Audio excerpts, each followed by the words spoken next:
Hi, I'm Nicky. I'm the founder of chapter2dating.app and widowsfire.co.uk. Now, for those of you who are old enough to remember, I'm going to take you back to the summer of 2002. And what a summer that was.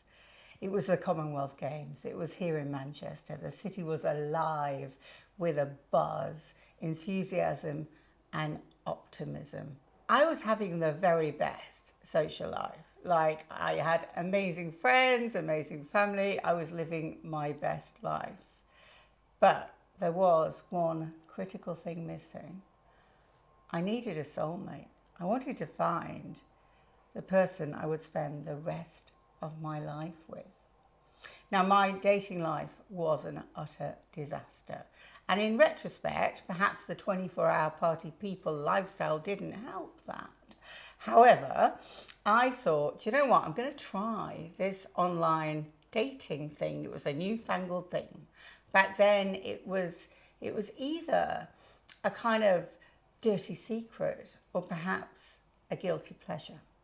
So I signed up to datingdirect.com, and this was before the days of swiping. And I was an early adopter of the technology. And that was back in the day when you lied and you said that you met in a bar, whereas actually we'd met online. And I kept coming back to this one profile, this one picture of this really handsome, hot, balding, funny, witty, attractive guy. He was cute, right? That's what compelled me. And so I was bold and I was brave and I clicked like. And so he sent me a questionnaire. It was like applying for a job. And the questionnaire said things like Rolling Stones or the Beatles. Well, neither. Fleetwood Mac, obviously. Coronation Street or EastEnders. Well, I'm a Manchester girl. Come on. Coronation Street, clearly. Jeans or a suit, jeans every time. Who's your favourite artist? And I said Tracy Emin because my bedroom looks exactly like that. Well, clearly I passed because he invited me on a date. And we met in a bar called Atlas, just down the road. And right, I am an optimistic, enthusiastic, positive, glass half full, usually a rocker kind of girl. But I'm also a realist and I don't believe in fairy tales. But you know what? I walked into that bar and it was love at first sight. And I knew I met the man that I was going to love till the day he died. We started this whirlwind romance. He made me mixtapes. We had dirty weekends away. We had some fabulous, filthy fun. It was an utter whirlwind of a love affair. Fast forward to 2004, and we were stood on a beach in Negril, in Jamaica, exchanging our vows in front of an audience of our closest friends and family. And life was utterly perfect. We came home. I started an events business, Don't Panic Events, still going now, and employing 30 people and incredibly successful. He worked for Greater Manchester Police as a press officer. And then in 2007, our beautiful baby boy, Finn, burst into the world and life was utterly complete. I was travelling around the world delivering big award shows. Andy was the perfect stay-at-home dad. He cooked every meal. He did every school walk. He was just perfect as a husband. I came back from one of those work trips and Andy said to me, I'm sure it's nothing, but I've got these chest pains. Now, being a man, he'd not been to a doctor's, obviously. So I frog marched him to a doctor's. 4 doctor's visit later, they kept saying it's just stress. Now, Andy was the least stressed man you've ever met. He couldn't spell the word stress. And so I insisted. They did an ECG, and I do not take no for an answer. And my soulmate, my beautiful husband, was having a heart attack right there, right then, in the GP surgery. We were blue lighted to hospital. He had emergency surgery. He had 3 stents fitted. An hour and a half later, he was sat up in bed, laughing and joking and demanding a McDonald's, of all things. A few days later, I took him home. He was tired, so he went to bed and he slept early. And a few hours later, at 6 in the morning, I was awoken by a horrific sound, and he was having another heart attack, but much worse and much more terrible than the first. I dialed 999.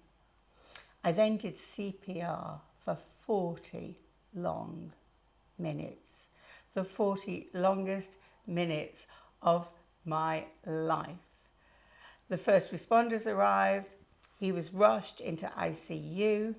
He was put in an induced coma. And we started 2 weeks of a bedside vigil where we wished, we hoped, we prayed. And I told everyone he's going to be all right, because he had to be, right? At the end of those 2 weeks, his consultant came to me and he said, "Mrs. Wake, I'm very sorry, but your story does not have a happy ending." Andy had suffered a catastrophic brain injury as a result of lack of oxygen to his brain. So I can do CPR, but apparently I'm not very good at it. He needed 24/7, round-the-clock care. We threw everything at it, rehab, physio, everything we could do, but nothing was going to make him better. And I had to come home and tell my son that his daddy was never going to get better. And then in 2020, COVID hit the headlines. And I got the call from the nursing home that said, "You can't come and visit anymore." I was like, okay. And I knew that was the beginning of our end, because I knew if he caught COVID, he would never survive it. And sure enough, on April 17th, 2020, I got the call to say, "We're very sorry, Mrs. Wake. Your husband has passed." And so we entered this awful stage of grief. And I took on this new status of a widow. And I genuinely thought that the anticipatory grief would have got me on the fast track, if you like. There are apparently 7 stages of grief. There are not. I promise you, there are 100 stages of grief. And life is a roller coaster. Roland Keating was right. The grief hit me like a train wreck. And it was lockdown. And I couldn't see friends. I couldn't see family. I couldn't hug my dad. And me and Finn just holed up together and hugged each other and sobbed. Eventually, with the help of friends and family, we started to rebuild our lives and try and move forward. Because as widows, we don't move on, we move forward. And I found an incredible charity called Widowed and Young. And the best thing about Widowed and Young is they help people who are widowed under 51.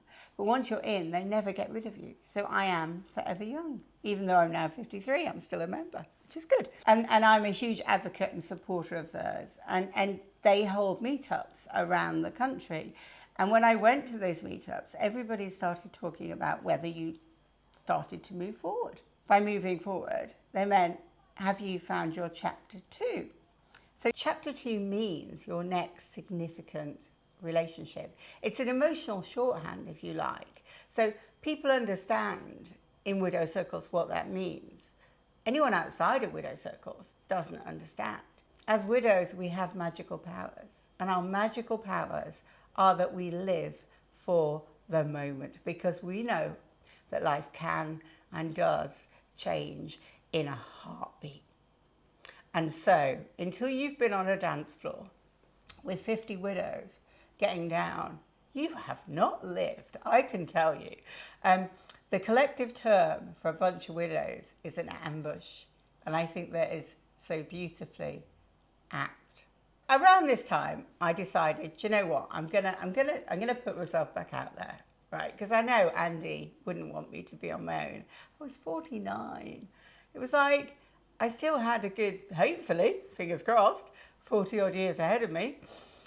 And it was time to start dating again. Now, I knew online dating worked. So I went on to Tinder, and I went on to Bumble, and I went on to Hinge. And my goodness, hasn't online dating changed? It was like the Wild West.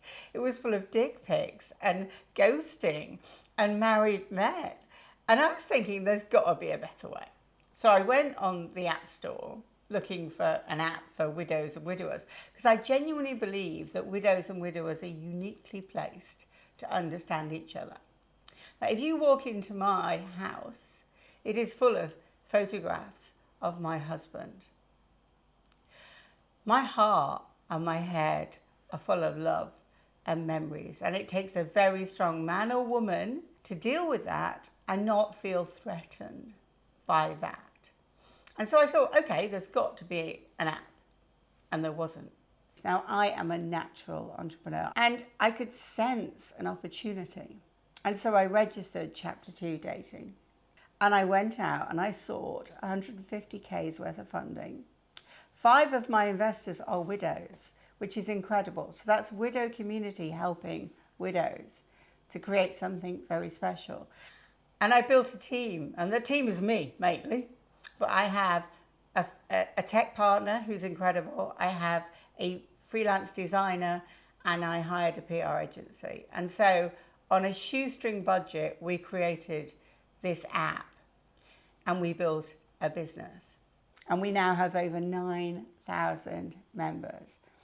And we are creating happiness and spreading joy. And I had an email only a few weeks ago from some members two members who'd met online, who've now just got engaged, and they're getting married in October. And they haven't invited me to the wedding, which is most rude, and I look very good in peach, but anyway. The thing about widows is they are quite broken. So very often if you put 2 broken people together, that's not a good combination. So through our forums and our community and our blog, because we are much more than a dating app, we are a community, we discovered something called Widow's Fire. Now, Widow's Fire is a real phenomenon. It's something that when you're grieving, you feel really horny because you're aching for physical comfort.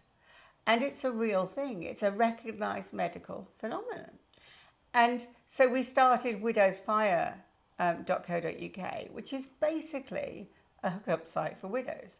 So it's for widows and widowers who want to, shall we say, scratch an itch, but without the complication of a relationship. And that sister app, or naughtier sister app as we like to call it, is flying and has had great success too. And so Chapter 2 Dating.app and widowsfire.co.uk are in brilliant places, and we're having fantastic customer feedback. We do spread joy, and I think by spreading joy, that helps me make sense of my loss. I was put on the earth to do this, and I think Andy would be so very proud of what I've achieved and how I've turned the world's worst, negative, life-changing situation into something so very positive. So yeah, this one's for Andy.